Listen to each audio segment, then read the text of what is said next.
Hi guys, it's Bear. Wanted to welcome you to this episode of Bear's Old Ways. Now we're going to go back down memory lane and bring up an old ways that Blackie and I shot, probably a year ago. Reintroduce them on my channel. That's what we've been doing. But I hope you like it. If you do, hit the like button, share, subscribe, and I hope you enjoy this old ways. Hi guys, it's Blackie and Bear, and this is Old Ways number what, 9? Yeah. Number 9. I think so. Okay, we think. Alright, today will probably be a little bit shorter than usual, but what we're doing, we're going to answer some of your questions that you've given us recently. Now, one of the things that Bear had brought up earlier, and we hadn't got a time to go into in depth, was some sourdough starters. So we're going to start with that. So take it away and tell us about what is sourdough starter. Sourdough starter is just a yeast culture. Tell me if you think that's about ready. Yeah, smells like sour buttermilk, a little bit fermented. Yeah. You start off with active yeast, some flour, some sugar, and some warm water. And you combine them together and the yeast will consume it and eat it and produce the starter. You have to feed your starter every 5 to 7 days with sugar and potato flakes. Mine is sugar, potato flakes, and warm water. We can add amounts later on. But you just mix it, stir it up every day, mix it up and just let it do its thing. And when you're ready, you pour what you want into a bowl and you add your flour and other ingredients, stir it up and make your bread in the traditional manner. Now what it's going to do is it's going to cause your bread to rise. Back in the day before we had baking powder, baking soda, this was the method that was used. And so when you went to make biscuits, like you said, you bring your bowl out and you would dip a measured amount out of this into the bowl. Which is usually around 1 cup. About a cup, something like that. You would then add back into this the components to feed it, and then you would add your flour into this and make it up. Now a lot of times, if you're going to be doing this a lot, like every morning making biscuits, you wouldn't just have one jar, you'd have several jars of this. I can remember a old lady that I knew many years ago that she had 8 jars, one for each day, so she could rotate it around and through it. You take a call or something, we can stop. No, we're good. Okay. What she'd do is that way she had, for Monday, she would dip out of this one, she'd refeed it, and she'd sit at the side making biscuits. And then she had a Tuesday, a Wednesday. Well, by the time she got back around to Monday, it had been fed and it's ready to go again. So she's constantly keeping a rotation. And so she made a big thing of biscuits. Biscuits was the primary bread that she had in the house. And so she'd make like a dozen biscuits in the morning. She'd eat like 1 or 2 for breakfast. She'd then have 1 or so with lunch, and then with dinner she'd have 1 or 2, and what was left she fed it to dogs. You know. That's like my grandmother. My mother's mother, my mom is one of 7 children, and every morning my grandmother would make 2 dozen biscuits and put them in a bowl on the table before she went to work, because she was a school teacher. And at any given time, she was feeding as many as a dozen people at her table at any given meal. So, I mean, she knew industrial bread making was a science with her. And I often think about her when I'm cooking. She was a pretty amazing woman. But anyway, sourdough is labor intensive, but it's got a really good product. It's something that you can make yourself to make leavened bread, make things swell up, because you can't always go to the store and buy baking soda or pre-made mixes or whatever. No. A lot of these starter cultures, we mentioned it before, a lot of these starter cultures, they last forever. Absolutely, excuse me, forever. And there are literally starter colonies that are 200 years old that are still active. Where it will also take on sort of a unique flavor. Yes, your sourdough in San Francisco is different from Seattle, is different from St. Louis, is different from Montgomery or wherever. Because the natural yeast in the air, pollens, things like that, will find their way into this and will change the flavor slightly. And once you had someone that had got a really good culture, and they, you know, because everybody was using this for making breads and stuff like that, but Mary's bread tastes better. Well, her culture was a little bit different. Right. It became highly prized, and that culture was kept going. As long as they kept feeding it, it would keep doing it, and the taste would stay similar. It may change over time, but it would stay similar. And I know in northern Alaska, a couple of years ago, they were talking about how they had found a trapper's cabin. Right. And they'd gone in, and in a can, they'd figured out this can had been his sourdough starter, and there were flakes still on the inside of the can. They had managed to reculture that and get that going again. Right. And so that was a 150-year-old sourdough starter culture that the guy grew back and started using again. So it's a way of making something that you can't get at the store that you can improvise at home to do the same job. And it's fun. I mean, you involve your kids in it, they're learning how to do something that can help them out down the road. Yeah. And it's completely possible to make a starter culture as a child is being born. Feed it, use it, teach him how, or her how to use it. And then when they go out on their own, give them a little piece of the culture. Yeah, pour some of it in a Pour jar some and in give a it to jar them. and give it to them, and then they've got their own that you started for them. It's kind of like a legacy, if Yeah. you will. It's a legacy food. But if you can, everybody's got their recipe for doing it.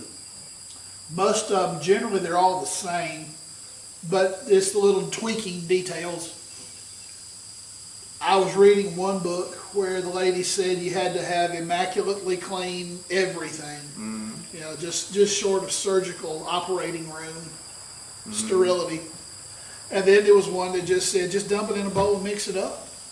Yeah.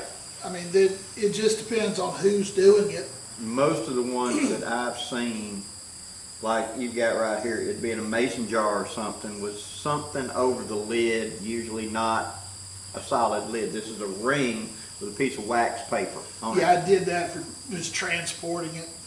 Normally this sits, I went and bought a pack of red shop cloths and washed them. And I've got 2 of these jars sitting on my counter fermenting with the red cloth over the top held in place by the ring. And that cloth allows the yeast to go between the fibers and get in, it allows it to breathe. And my kitchen has a distinct smell in it right now because of those 2 jars of sourdough starter. Mm-hmm. But say, suppose I come over to Bear's and eat some bread that he's made and I really, really like it. I can take a jar and him give me a couple of spoonfuls of this. I then take it home, do the exact same process. That's my beginning starter. I put it in, I add the components to feed it on top of it, I give it a week to start growing, and then over the course of say 2 to 3 weeks, I'll have my version of his starter. Right. So that's how you can share recipes, and this becomes barter, guys. Yes, it does. Because like we were talking about earlier, to link back to that about barter, when nobody can get any baking soda or baking powder and you're wanting to make bread, because there ain't no bread at the store either.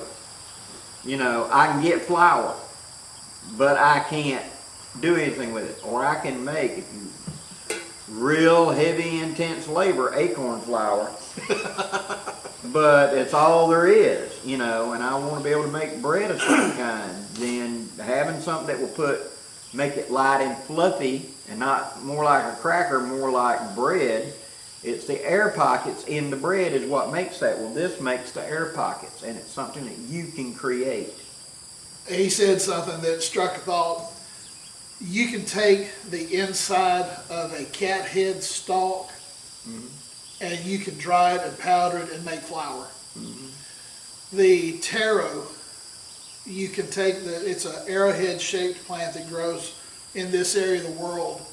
Some of them in other parts of the world are toxic, but it grows a little potato-like thing on the bottom of it.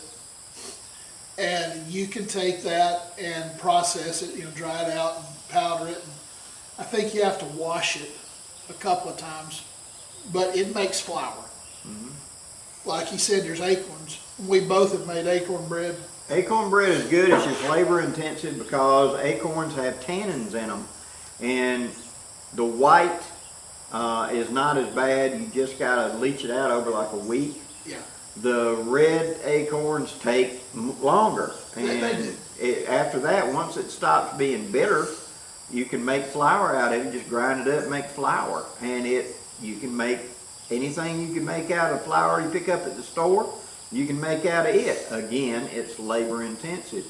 You can see why Granddaddy and Grandpa worked so hard, because the average person was spending 14 hours a day back in the day trying to procure, process, plant, grow, whatever food. They didn't have time for a lot of shenanigans or what we do today like internet browsing and stuff, because they got up super early because you had daylight and they would do what they had to do. Yeah, we up until around World War I, you didn't have a supermarket.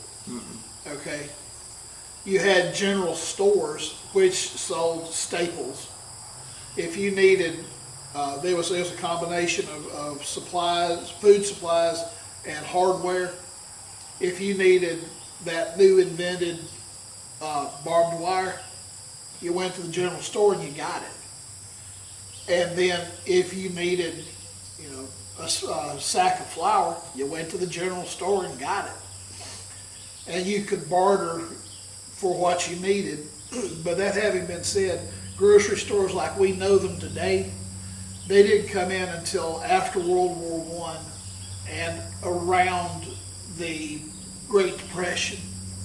Yeah, the first what we call grocery store chain was Piggly Wiggly, or was it Winn-Dixie or IGA? Yeah. One of the two. Is it Piggly Wiggly or IGA? And what they did was they used their buying power, and it was after World War I, and this mobilization that had been done for the war effort. Well, they wanted to do that because you had these distribution idea of taking the wheat from Kansas or Oklahoma and taking it here and make flour and sending that to there, and this by train, by truck distribution network, IGA, Independent Grocers Association, gave them buying power to buy directly from the factories to get yeast, to get sugar, to get whatever, raisins, whatever, and be able to buy it cheaply enough. Give you an idea how food has come down in price. If you look at a lot of the old drawings and stuff like that of the 1700s, and you'll see a pineapple. Yes. Pineapples were so hugely expensive because they had to ship them all the way from the Philippines or something, and they didn't last that long, that the rich and powerful would buy them just to put them on a table, not to eat, but just to show that you had one. It was a status symbol. Status symbol. That's like I got a Maserati in the garage. You know, I can afford such things. You see headboards beds that had a pineapple carved into it. Or gate posts. Or gate posts. Gate posts. That was a symbol of being wealthy. It was also a symbol of what's our word? Friendship, of being able to take care of people. You know, if you needed something, hospitality. Hospitality, influence, that It type was, of it was a symbol of hospitality and friendship also. And we think of, because we grew up with grocery stores. Right. That's a new concept. My grandparents knew before grocery stores, where it was like you saying, a general store. Yeah. My grandfather, my great-grandfather ran a general store out in the county for years and years and years and years, probably 25 years before he moved into town. And if things go back to such days, and we're seeing a lot of that where there's just shortages, what if there isn't any wheat to make bread? You know, you just assume that when you go to the grocery store they're going to make bread. Well, you assume there'd be toilet paper, right? And yet there wasn't any. You'd assume you could pick up a Twinkie, but it ain't. You know, everything on that shelf is subject to supply and demand. And we were coming up and we would hear stories about the Soviet Union and how they'd have to stand in line hours for one loaf of bread. You were allowed one loaf. And problems like that in China and India and all this stuff. And you know, we were so removed from that because that's over yonder. That doesn't happen here. And yet, in just the last couple of years, we've seen shortages on staples. Now, it's baby formula.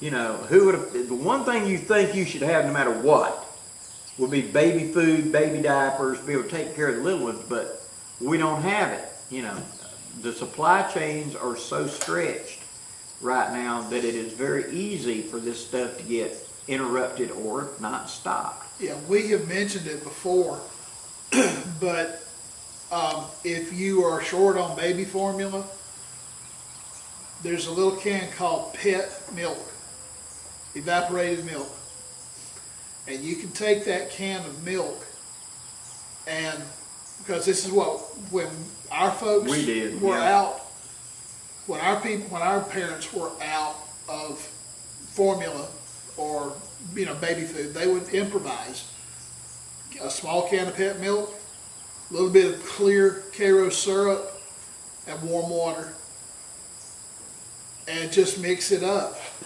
And it will provide a sustainable, nutritious source of food for a child. That'll get you through until you can get something else. Yes, and if you want to get a little body to it, put in some potato flakes. If you have potato flakes, just a very, very, very, very small amount. You're going to have to go back and look. But if you look back in the 1920s, there were a lot of magazines and publications for the ladies back then. And those type of things of how to make baby formula, like he's talking about. How to take goat milk and run it through a process so you could feed it directly. There's all kinds of things, but that is a century ago now. Right. But you've got the great advantage. You got internet. And the Library of Congress is online. They've got a copy of all of this. All of it. You go back and look at Library of Congress, start looking at those women's magazines from the Great Depression. It's going to show you how to sew. It's going to show you how to make meals out of nothing.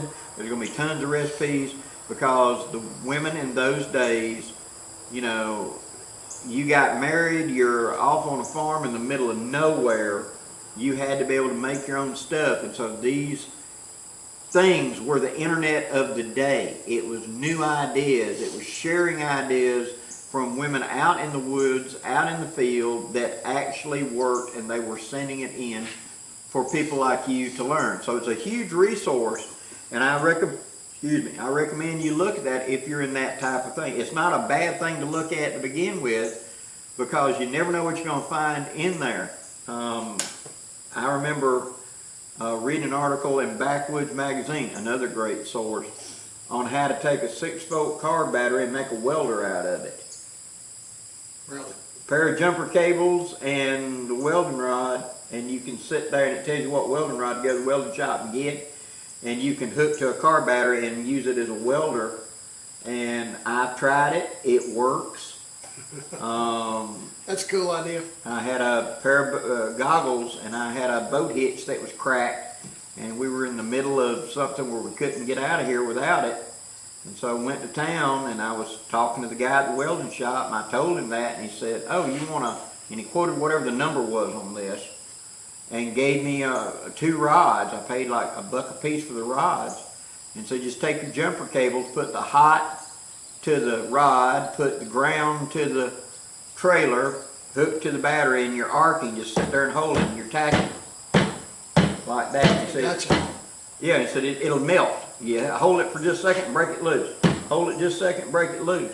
And I went, okay, I did it. Now I'm sure it wasn't any good on a battery, but it got me home. But the point is, that old technology, I think that'd been from like 1929, in one of those home mechanics books or whatever, and it was talking about how to use a car battery and a pair of jumper cables to weld, in case you got broke. Let me throw a word out here.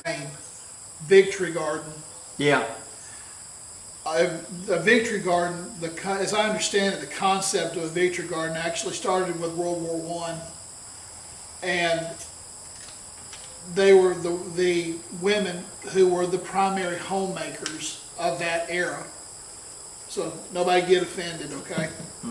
They were the primary homemakers of that era, and while the men were out working in the defense factories or growing food on the farm for the war effort or going overseas, the woman, the homemaker, would grow a garden in her backyard to feed her family. And it works. Contrary to popular opinion, they work. Now they're overshadowed by their World War II counterparts, but you know, there were Victory Gardens all over the country during World War I and World War II. And for those of you old enough to remember, they made a reappearance during Desert Storm. Desert Storm 1 and 2, they made a reappearance, and you heard people talking about growing Victory Gardens. It wouldn't be a bad idea today, like we've talked about in earlier videos, of being able to supplement like fresh vegetables, like whatever. Look around your local area and find out if somebody grows wheat. Yep. You know, can I get some wheat? Is there a place that's still near you? And there are places. Or today they have processors that you can put on a table that will process and make your own wheat into flour. Right. So look Lehman's around, it's possible. Lehman's sells a couple of hand turn grinders. They're not high production, but they do work, and they will work for your family. When you're transitioning your family from from store-bought flour to this home ground flour, mix it. Okay, if you go straight to whole wheat flour, it's going to cause some unpleasant side effects. Okay, particularly with gas and other related Because you're not things. used to that yet. Yeah, you're just not used to it. Your body has to remember how to process whole wheat. So just, you know, cut you in half and half, and then less processed flour until you have transitioned over to straight whole wheat flour. I had a co-worker that he got onto the healthy food craze. Yeah.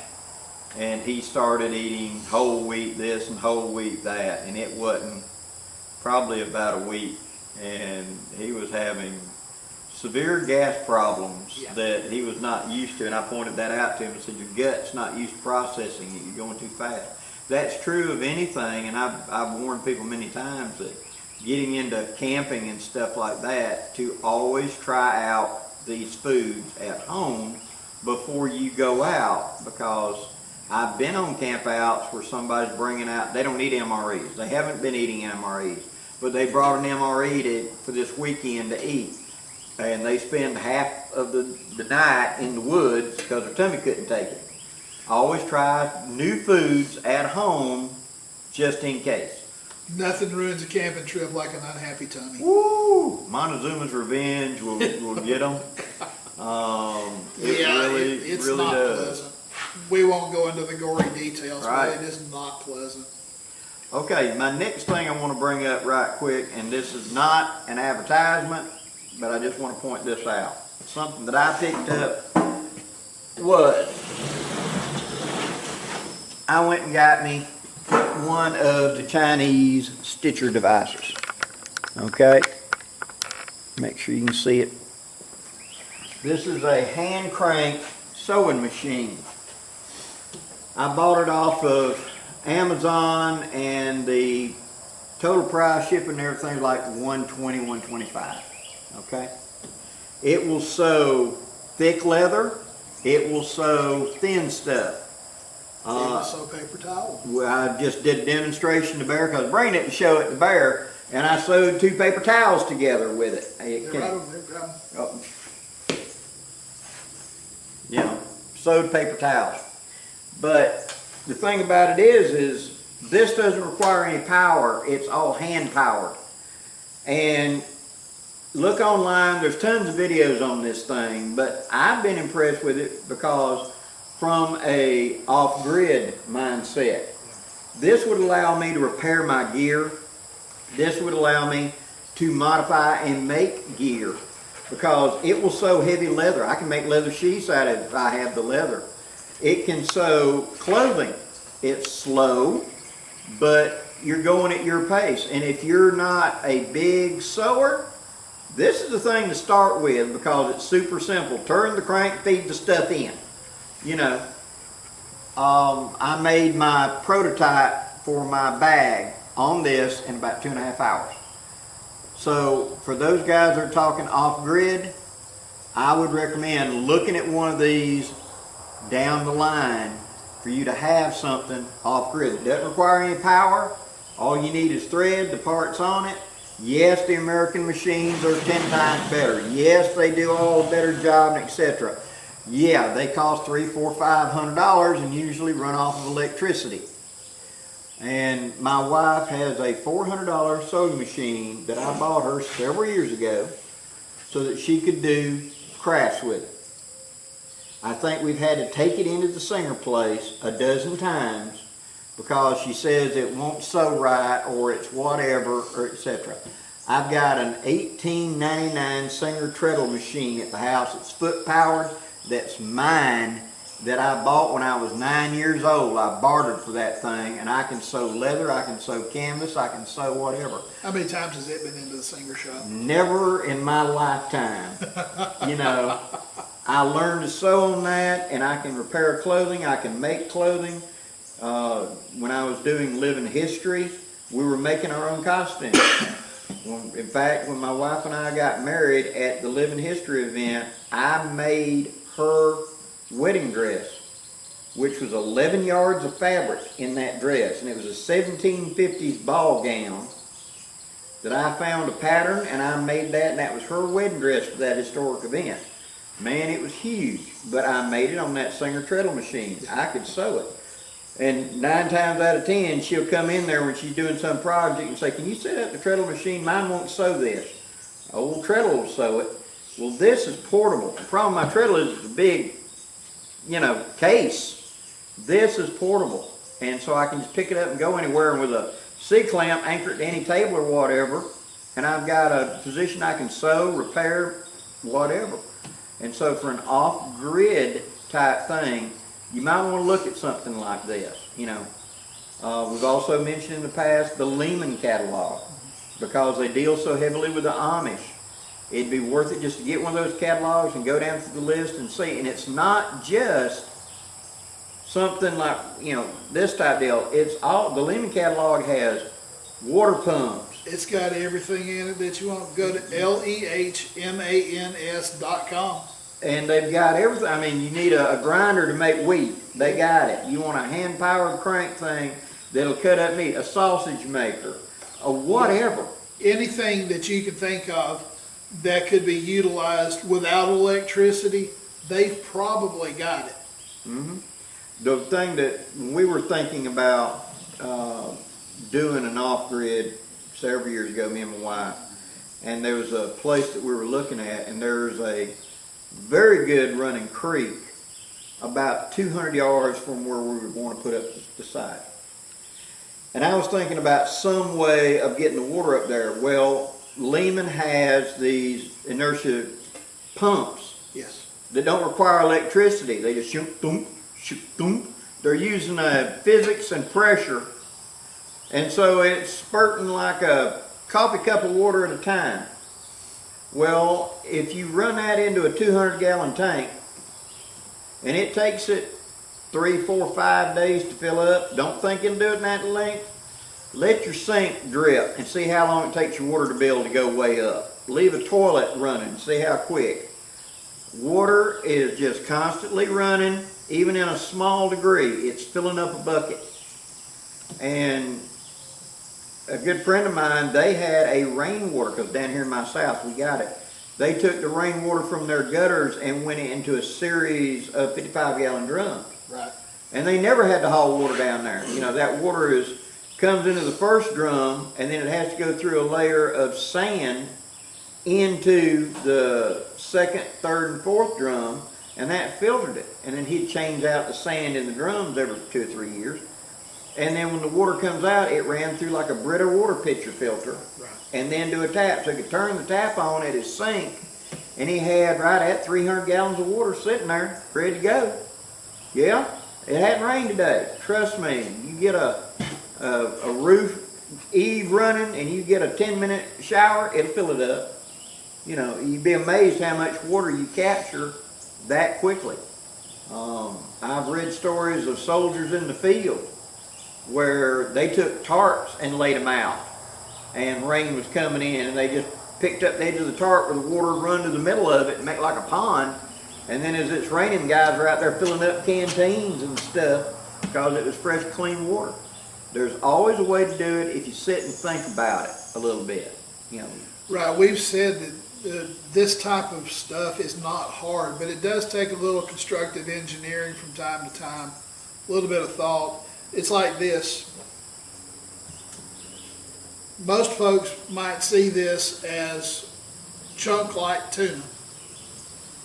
Well, yes, it is chunk-like tuna in oil, but it's also a lamp.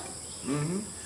You can take this chunk-like tuna in oil, put a little hole here in the top, improvise a wick, stick it in the hole, and let it get saturated with the oil, and then light it. That's all there is to it.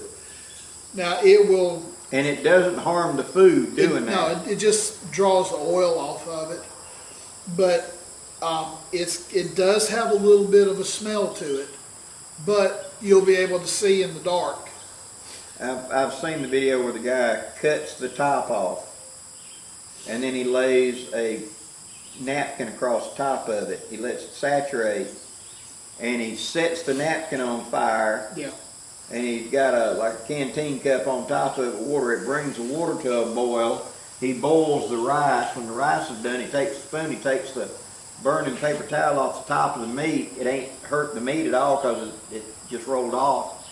And then he puts the warm tuna with the hot rice, and has tuna and rice, using the oil to heat the whole meal. So it's just how creative you want to be, is the bottom line. Okay, the last thing that I want to bring up right quick, because I know Bear's got someplace to be. In an earlier video, I spoke about this book, and I did not have a copy of it. I have since got rid of that copy, so I got me another one. Okay?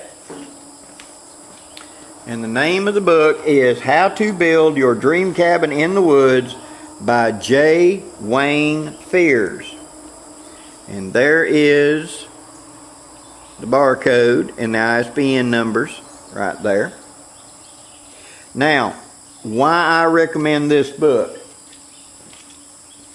It's not as much like floor plans and stuff like that on building the cabin as it is a really good book on where to build the cabin. And why? Location, location, location. Location, location, location. He goes into, he gives you the information of how to find land. Places that you can go to and find land, like the tax assessor's office where someone has passed away. This parcel of land down here that had the taxes paid on it in 3 years. Nobody knows that land hasn't had the tax paid on it, and you can pay the taxes and take over that land. That happens commonly. All the time. All the time in rural areas. Where to locate it, how to put it, how to make sure it's got a water table, how to get to your county co-op and find out the flood plan. This tells you how often this area floods, if it has ever flooded in the last 100 years, and what and why. Thermal conditions of building the house here is hot and muggy in the summer, but if it was built 300 yards north up the hill, you have a breeze current and it's cooler there in the summer. Things like that. He goes in depth into that. And then there are some cabin designs and plans and stuff like that. Can you use an outhouse? What other kind of sanitation? And the big one, security. Now, I don't hear a lot of this in a lot of the off-grid talks, but from experience, from good friends of mine, let me share this with you. I'm just let's pretend that I'm just somebody that grew up in this neck of the woods. I run down this county road every few days. And I happen to notice that there's a new dirt road starting. Kind of hard to miss. They bring in a pipe, they put it in, and then they bring in dump truck loads of dirt to give you that access to get to your land that you just bought. Well, somebody's moving into that area. Then you're going to go pay somebody to cut trees, or you're going to let some lumber company, that's a separate issue, come in and cut some trees off your land to make a clearing for you to build your dream cabin. I'm going to notice that. And then you're going to come in with you and your friends and your family and everything, and you're going to come out and you're going to set up a building out here to have that retreat to go to. And at first it's going to be some small little building, and you're going to put stored camping gear, stored food stuff, someplace you can retreat out of the city if life goes bad and you can come out here. Here's a rule for you. Big padlock, big prize. You're not here.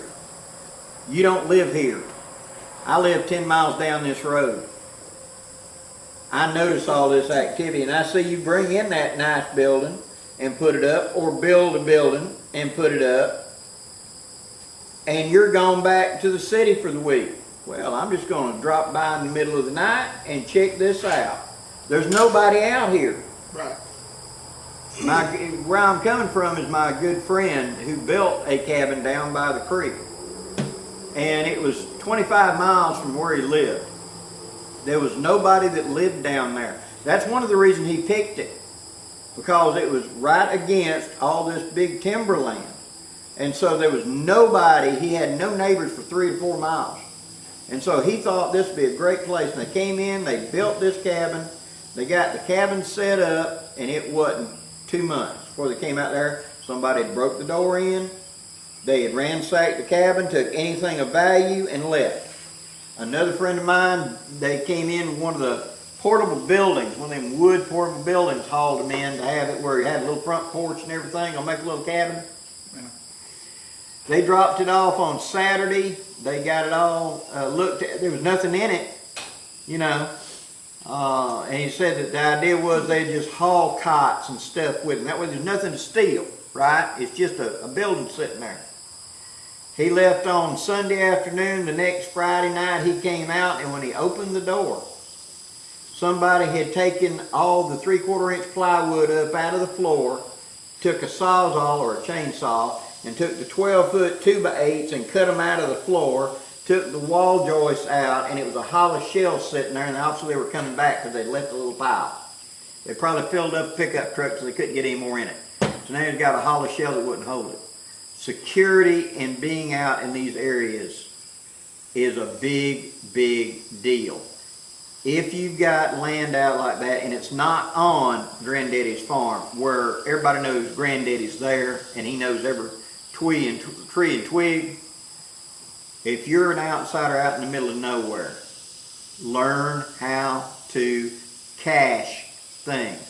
Bury it and hide it. Because if you set up some sort of permanent site and then leave it, big padlock, big payday. There's nobody out here. Plus the fact that many of you live in cities and you're used to, whenever you pick up the phone and you dial 911, you've got a fire truck coming, you got an ambulance coming, or you've got law enforcement coming. Being out in the counties, it may be a couple of hours before law enforcement show up, just depending on where you're at and what's going on. Or how many deputies are on duty. At 2 o'clock in the morning, they may not have any deputies on duty and they got to wake somebody up. You know, same thing with the fire truck. Your nearest fire may be 45 minutes away to get to you, or 30 minutes. Let's say a 60-mile radius of where we're at right now, there are only, I think, 3 paid fire departments. Most of the others are, well, all of the others are rural volunteer departments. Where they've got to send out a call and that guy's on a tractor somewhere. Yep. The fire chief is working at a general store down here, whatever. They all got to run to the firehouse, grab the machine, grab the gear and go to you. Most times they get there, it's done burned down. They're just trying to control make sure your woods don't go. And if you got a woods fire, same thing. If you're gonna think seriously about becoming off-grid and independent, you're gonna have to understand you are alone. You have to provide your own police force, your own fire department, your own medical until somebody can get to you. You gotta buy time. Yeah, you are your own first responder. And that's just not here, okay? That not just in South Alabama. That's in, Montana. Yeah. Wyoming. New Mexico, Arizona, West Texas, Colorado. I remember you are your own first responder, and you need to know these things just for your own sake. It's something you need to be aware of before you step off in there, because it's the thing you don't think of that always bites you in the butt. I remember one of those cop shows years ago where it would reenact something that happened to a law enforcement officer. And he was out, I believe it was Wyoming, and officer made a stop like 1 o'clock in the morning. Driving real erratic. He thought he might be falling asleep at the wheel, or drunk or something. When he walked up to the window, the guy shot him. And so the guy then took off. The officer managed to get back to his squad car. He managed to call and say, "I've been shot," and give his location. When the dispatcher called the other officer, and the camera shifts over to the other officer, he said, "I was John's immediate response backup. I'm 135 miles away." He's running 160 trying to get to you, but he's 135 miles away.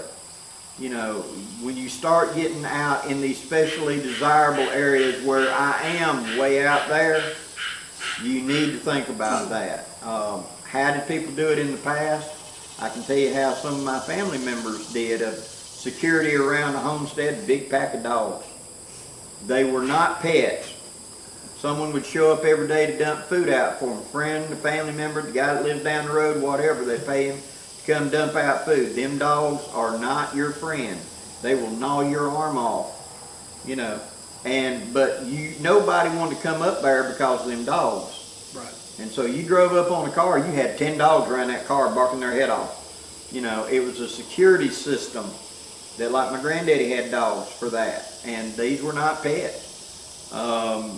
We had one time when a deputy sheriff pulled up, wanted to talk to my granddaddy, and we went to get out of the car. 2 big dogs came running out of the barn. He shot both of them. My granddaddy was in the kitchen. He heard me, stepped out on the back porch at the screen door and looked at him. And the deputy said, You know, I have the right they were being aggressive and I have the right to shoot them. And Granddad said, I hope you got more bullets, and did like that, and there were 10 more dogs coming at a dead run. Yeah, but Sheriff got back in the car. You know, hope you got more bullets. Because he would go around, he told the vets that if you got one that somebody's bringing in to put it down, it's a fairly young dog, call me, I'll come take it. Call the shelter, you know, got a big dog, I'll take it. You know, until he got him a pack, and that was his security around his place, because you wasn't going down there, you know, and like I said, these ain't his buddies. So if a bad ne'er-do-well shot a dog, they don't want to have to shoot one because it makes too much noise, it might attract attention. But it was keeping people away from his barn, his equipment, etc., because he had a pack of dogs. Do I think that is humane? No. Not in today's, you know, way of looking at things. But during the Great Depression, whenever someone would steal the gold out of your teeth if they got the chance because their kids were hungry and starving too, yeah, you'd be amazed what you got to do to survive. Well, anything else, brother? I think we're good right now. Well, guys, I hope you enjoyed it. Please leave any questions or comments down there, and if there's something else you want us to deal with, we will be glad to do it. And we'll get back with number 10. We'll come up with something for that. Leave us a comment. Leave us a suggestion. Yep, what do you want to hear, guys? All right, until next time, guys, I'm Blackie and Bear. Wishing you safe journeys. Have a great day, guys.